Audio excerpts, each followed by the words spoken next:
o'zi yahudiylar muqaddas joyiga kirishga harakat qilaman.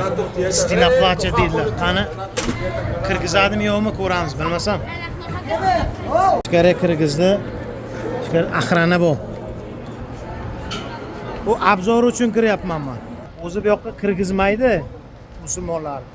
Men sizlarga ko'rsatish uchun kirdimda. Mana bulardan ham juma odam ko'p. Ani ichkarigacha kirib bo'ladimi yo'qmi? Bu yahudiylar mana bu devor, mana devor bir bo'lagi qolgan. Ular uchun muqaddas joy. Avval masjid bo'lgan, masjidni buzib tashlaganlar. Bitta shu devor qolgan.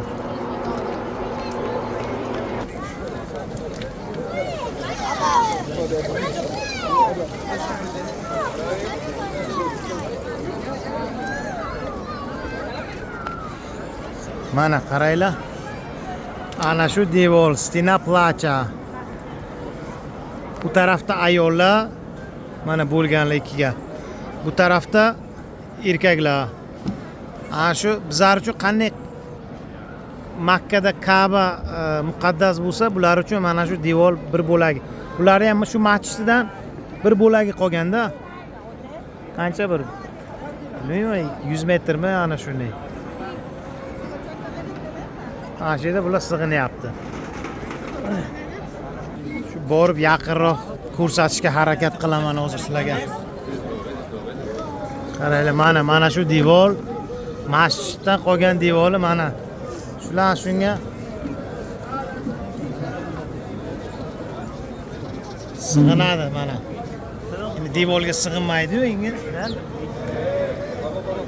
Keyin qaranglar, mana bu yoqda e'tibor bergan bo'lsalaring, xatchalar yozadi ular, xatchalar. Niyatini yozadi mana.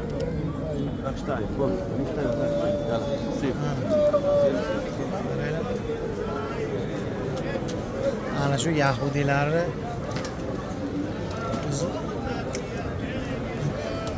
muqaddas joyi bular uchun. Eng dunyoda muqaddas joy yahudiylarniki mana shu. Bizda Makkada bo'lsa, bularniki mana shu yerda. Yerusalimda.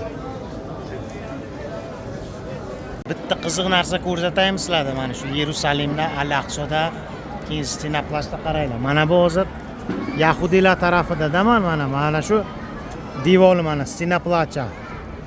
Endi tepaga qarasalaring mana. Kupa ko'rinyapti. Gumbaz deydilarmi, nima mana bu? Ana u minaret.